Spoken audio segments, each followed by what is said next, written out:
Love one another. Love God.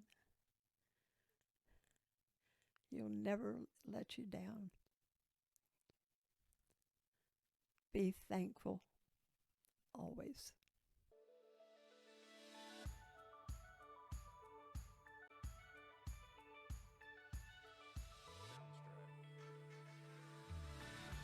Hello, and welcome to this episode of the Life's Final Hour podcast. This show is about interviewing the people who have 6 months or less to live to learn life's most valuable lessons and to help them share their final message with the world. We cover questions such as, what was your most proud moment? What was your saddest moment? What do you believe happens when you close your eyes to this world? And what is the final message that you'd like the world to know? Today, I am interviewing Emma Lou. She is a 91-year-old grandmother. She has 6 grandchildren, 19 great-grandchildren, and 2 children of her own. She's going to tell us her story, the things that she deemed to be the most important in her life, and we get to learn from her, I believe, some of life's most valuable lessons. Now, Emma Lou has been given 6 months or less to live. She has lung cancer, and she is well aware that she doesn't have much time. And she has agreed and given her consent to give this interview where we get to learn these important lessons and then think, reflect, and even apply these lessons in our own lives. This interview took place in Phoenix, Arizona. Please help me in welcoming Emma Lou to the podcast. I got married the day I graduated from high school. We were married 45 and a half years. We had 2 children, 1 boy and 1 girl. He passed away. I was a widow for 13 years. I remarried in '06. My husband got liver cancer, and he passed away in 2012. So I've been a widow now almost 10 years. 10 years. So, but I have 6 grandchildren. I have 19 great-grandchildren. Wow. Yeah. Tell me about you. Well, I had a good life. I enjoy living. I enjoy people. I love to travel. Um, I just I have always been a volunteer with different things, and I just enjoy. I enjoy life. I just enjoy. I enjoy life. Yes. God has been good to me, and I enjoy life. Mm-hmm. What was your childhood dream? Well, my childhood dream, I wanted to be the girl on the flying trapeze. Okay. Yeah. That was quite a dream for a little fat girl. But I had a trapeze in the backyard. Okay. Yeah. And how did you act on that dream? Nothing. I just played, and like I say, I got married. Yes. Yep. And you said you ended up getting married right out of high school. Yes, Okay. because he was going to. He was a veteran, and in those days, many of the veterans, when they came back from the service when the war was over, they came back to school. And so my husband hadn't. I don't know. At that time, it just seemed like it was the right idea. So. Mm-hmm. And then he went on to college. Yeah. And you said, so you've moved around in your life. I think you were born in one state and moved to some others. Tell us a little bit about some of the different locations that you've lived in. Well, like I said, well, like I said, I was born in Newark, Ohio, stayed there until the year after we were married, and he went to college in Chicago, so we moved to Chicago. And that was a series of one room up And that was a series of one-room apartments and a whole different lifestyle, and meeting a whole different group of people, people that I never dreamed I would meet or like, because we had just finished a war with Japan, and the people that were managing our apartment were Japanese. They turned out to be our best friends, and they were just wonderful people. Can I tell you about one incident? Yes, please. Yes. And I would go over to their house a lot, or in their apartment a lot. And at that time, all the TV shows came from Chicago. And there was a show called Super Circus. And I got tickets for that. And the Japanese boy and girl were going to go with me. The little girl got sick, so she couldn't go. But I took the boy. He was about 5. My son was 2. And I was pregnant. And people on the L looked at me so funny, because here I am with this Japanese boy, a little blonde boy, and I'm pregnant. And it's like, now what? But we had a wonderful time. Yeah, great. So, and just to move into some of your moments that stand out in your life, what would you say was your most proud moment? What would you say was your most proud moment? Most proud. Maybe when I gave birth to my children. Yeah. And the doctor in Chicago, after I had and I was in a ward at that time. You were always in a ward.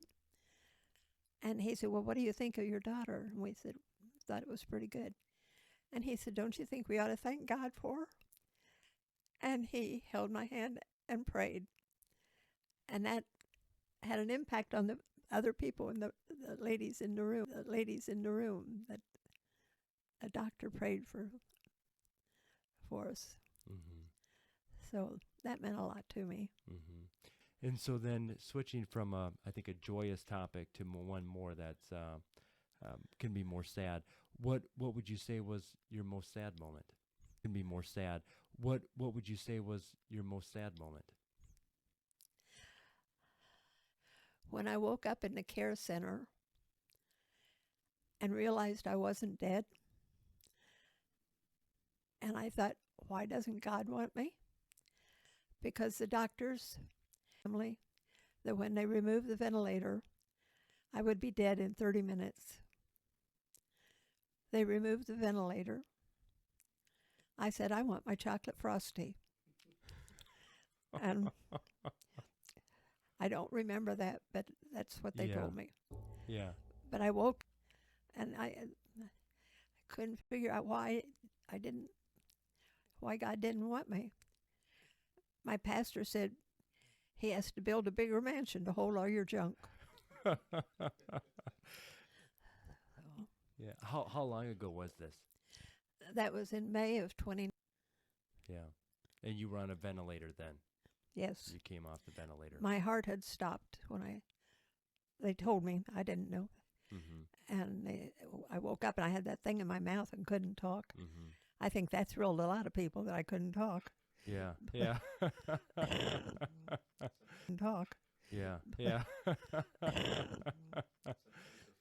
Yeah. Yeah. Yeah. Yeah. What was the nicest thing that someone has done for you?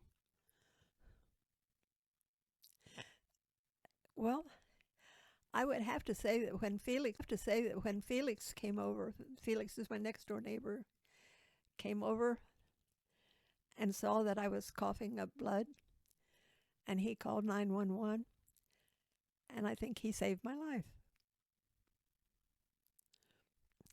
So, but I've had so many good things happen. Mm-hmm. So. Yeah. Okay. Yeah. So if you could relive one day in your life, what day would it be and why? December 31st in 1993 because we were scheduled to go to Fiesta Bowl parade and work, and my husband said he wasn't going to go. He didn't feel good. He said that every once in a while, so I didn't. He said that every once in a while, so I didn't attach too much to it.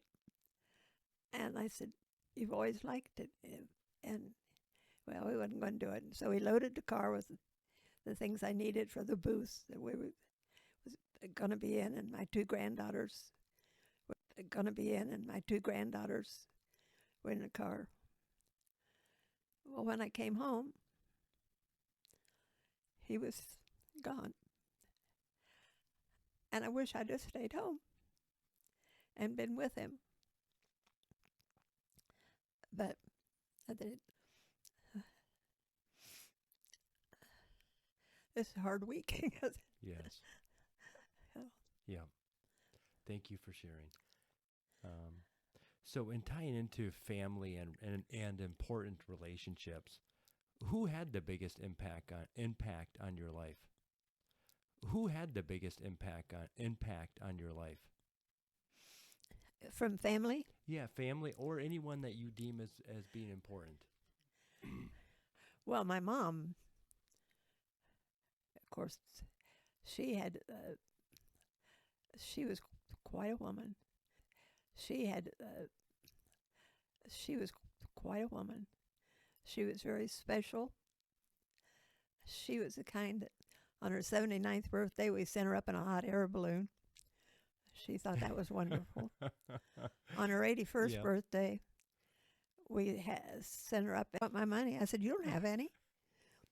And then when she found out there was a pilot to it, then she couldn't wait to get in the plane. And she had a ball.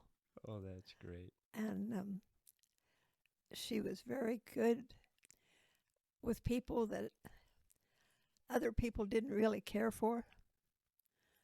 And she was just very good. Mm-hmm. Now my church family, I have a wonderful pastor that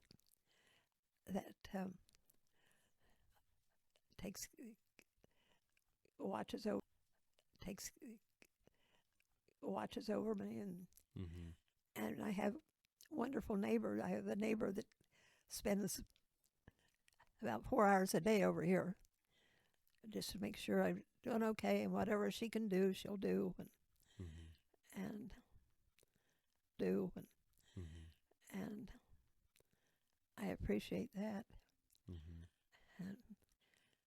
And then I have a granddaughter down in Georgia.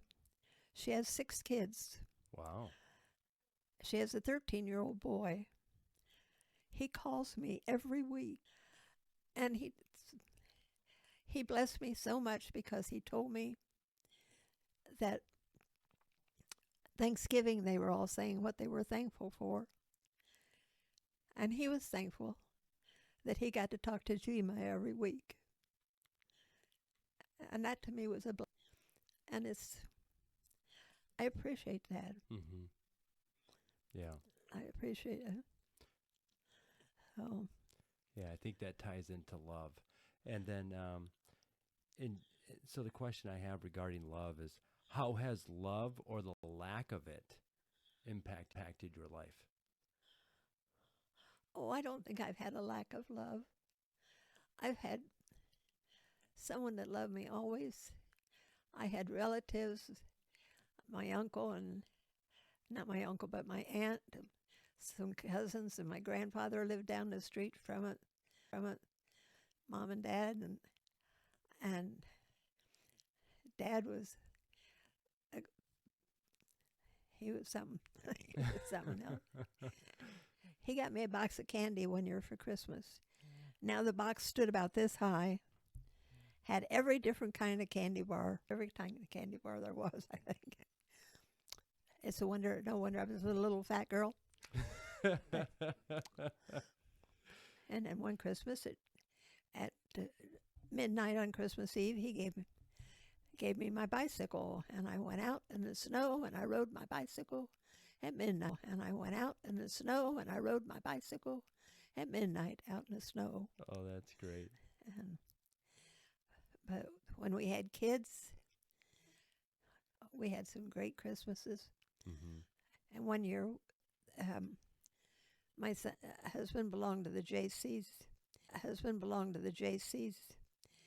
And they said they could get kids out of the children's home. So we got a teenage girl and had her come out for Christmas. I wanted a teenage kid because I figured when teenagers go back to the other thing, well, what's somebody in the children's home going to say? So we tried to make her Christmas special, and then we ended up taking her in as a foster child. Mm-hmm. So that was our first foster child. We had, Foster children did you have? oh, I don't know, they came and went. When we moved out here, we went to work for Valley this Sunday school with mentally challenged kids. Mm-hmm. And we lived in challenged kids. Mm-hmm. And we lived in a cottage with them for a week. Then we went home for a week. And we had 20 kids, 20 boys. And then we decided to take in some foster kids. So we had 2 boys. We had 2 boys. And then the next thing you know, they called and said they had 2 brothers. And I said, we just got 2 brothers. Well, these are 2 more. So we got 2 more. And things just kept changing. We had some of them graduated from school. And Why did you take in foster kids? because my husband's mother died when he was 7 years old. His dad remarried. She says, it's your kids or my kids. And if he says, it's your kids or my kids. And if my kids go, I go. So he put his kids, one of them got to go to a grandmother, but the others were sent to a children's home. And then later some of them went into foster and had a desire to have foster children. Yeah. And when you look back at life, what is it that's brought you the most joy? I don't know. I've had joy with a lot of things.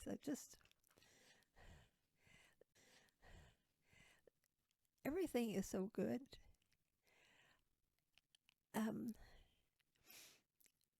In May of 2016, I was in Georgia, and my son took me to Emory Hospital because of blood. They told me I had lung cancer. And when we got back to the house, I thought, now what am I supposed to do? Am I supposed to cry? And I thought, well, I hadn't done my Bible reading for the day. And I picked up my Bible, and the scripture for that day was Proverbs 3, 5, and 6. Trust in the Lord with all your heart. Lean not on your own understanding. In all your ways acknowledge him, and he will direct your path. And I said, okay, God, it's up to you. I'm going to sleep now. And I said, okay, God, it's up to you. I'm going to sleep now. And I went to sleep. And I've left it up to him. Yeah. So, and he's taken care of me and protected me. And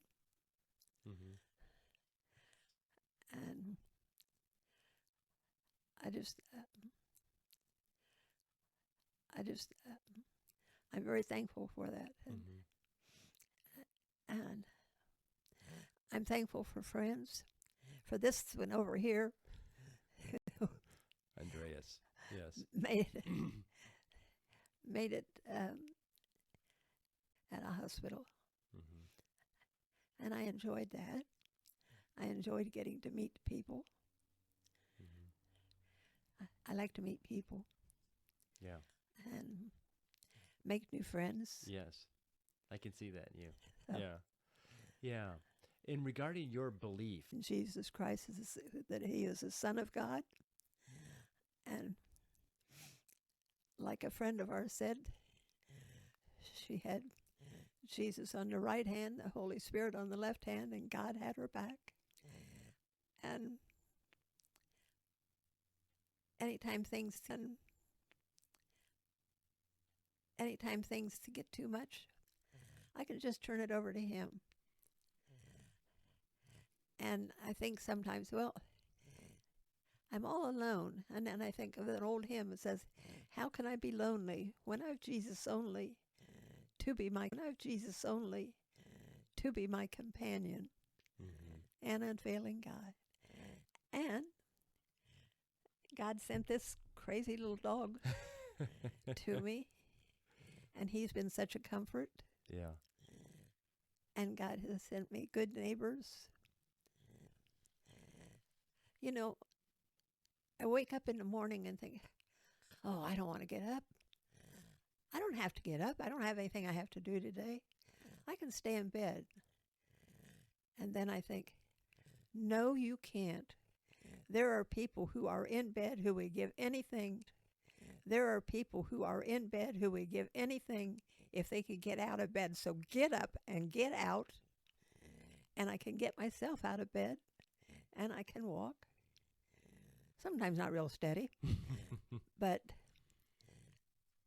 yeah, I'm blessed. yeah, very, yeah, I'm blessed. yeah, very much so. I'm very blessed. Yeah, And I have to remember that when things, I think things are bad or something. I think, look how much worse. yeah.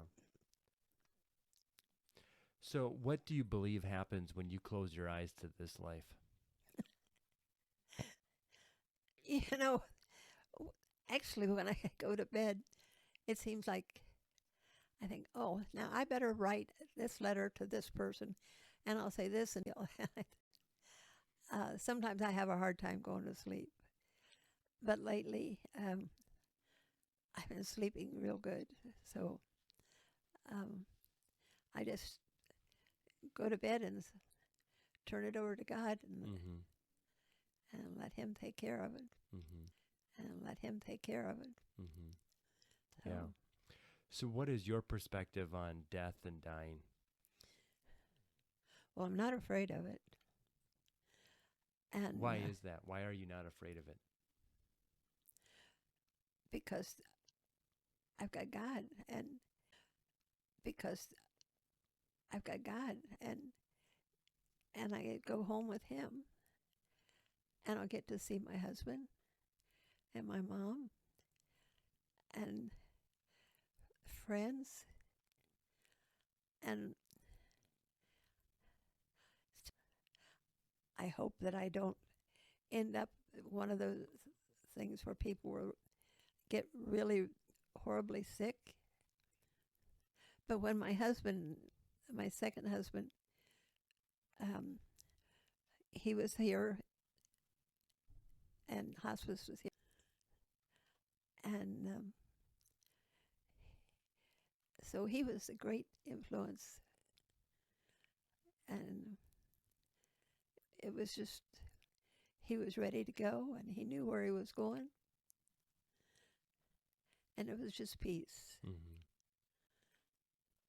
I didn't want him to go, but So you've seen it. Yeah, you've already seen it. yes. Yeah. Yes, I was with my dad when he died, and I was with my mother when she died, and with my second husband when he died, and with my second husband when he died. So you're ready. Yeah, I'm ready anytime. I don't think my kids want me to be ready because they want me to get rid of more things. And I'm too attached to things. Yeah.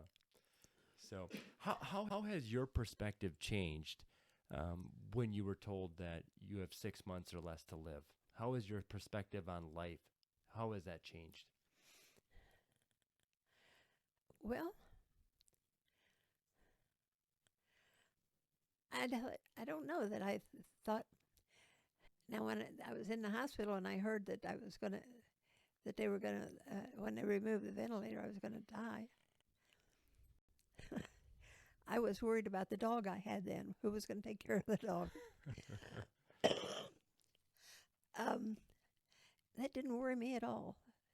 That didn't worry me at all. That I was going to die. I just had peace, and I hope I keep that peace. And when I wake up in the morning, oh, thank you, God, I've got a new day. Mm-hmm. And we don't thank God for the things we have. We have running water. We have a house. We have bathrooms. We have food. Many things. A lot of people don't have that. Right. So we're blessed. And I'm blessed. Mm-hmm. So. Yeah, absolutely. Yeah, thank you for sharing that. What is a fear that you had maybe when you were younger, and maybe struggled with it, but eventually overcame it? Is there any that come to mind?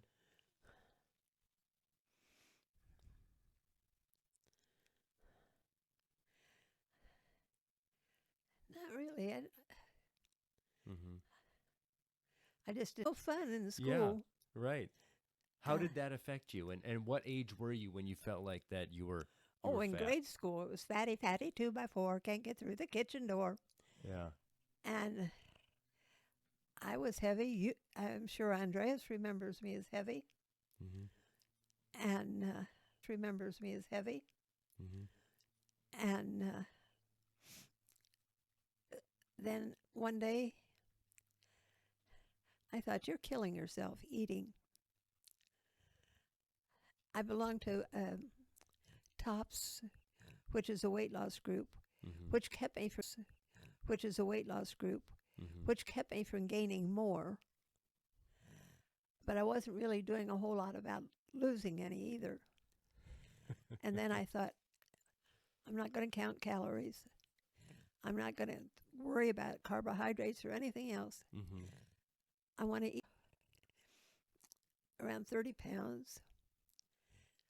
Well, then when they said I had lung cancer, and I went to the hospital here because I was coughing up blood, and I got there in emergency, coughed up blood.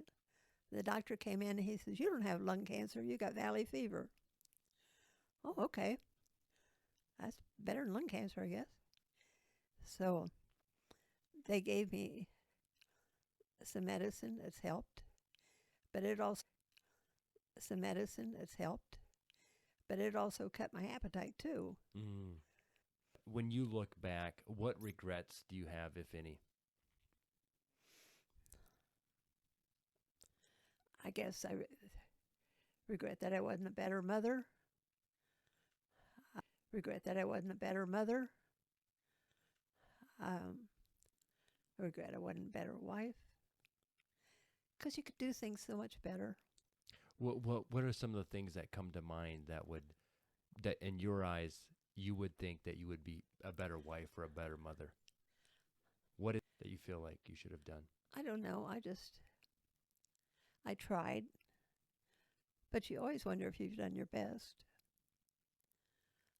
I always tried, before my husband got home from work, I always tried to clean up, put on fresh makeup, make sure my hair was combed, and that supper was ready for him so that as soon as he changed his clothes, we would all sit down to dinner together.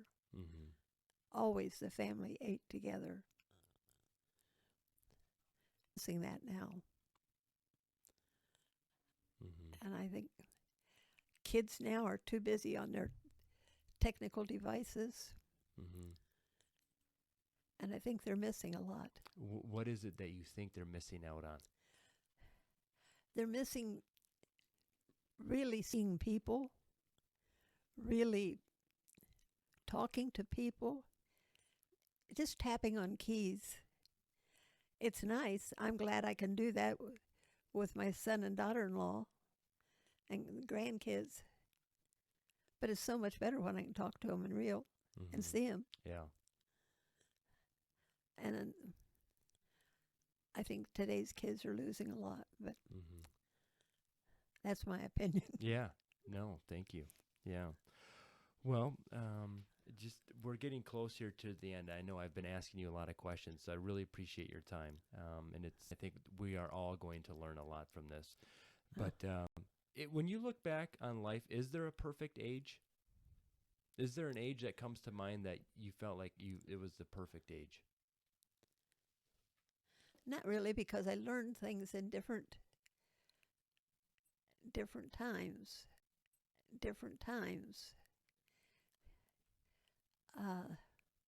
Learning to be a foster parent, learning to work with. I had never been around mentally challenged children, and I learned so much from them. And the doctor had told me that this boy was going to be mentally challenged. Would I have said, well, then we'll just abort? And I thought, how could you possibly do that? How could you possibly kill a baby? That everybody else did. But they had something special. Each one of them did. And I loved them so much. And that was a good growing period for me. And it was good for my husband.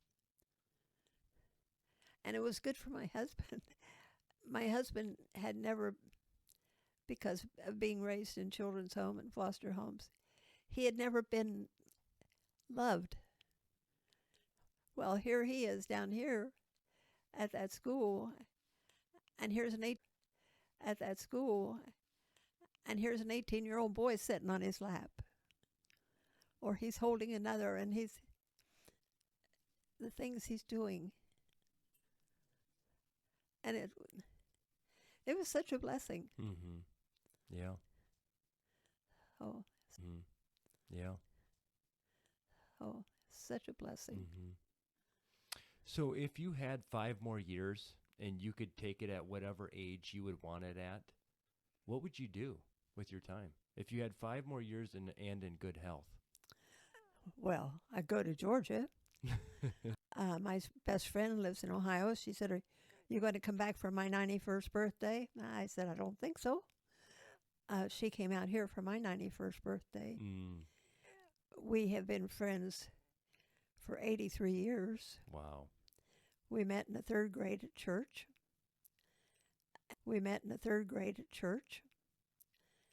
And so I would like to go back to Ohio. You see, when I was going back to Ohio every year until the last 2 years, we would have a class reunion. It wasn't a very big group because so many of us lived somewhere else. So many of us were already gone. But to get a dozen of us together, and one fella came from Illinois, one came from California. It was just good. I would travel. I had a trip planned. I was going to take a river cruise in Holland. And then COVID came along and put a stop to that.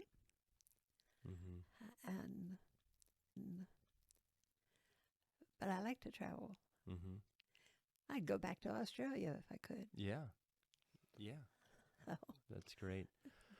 Well, this is my last question, and it's this. In one sentence, what is the final message that you would want the world to know? Love one another. Love God. He'll never let you down. stories. Thank you.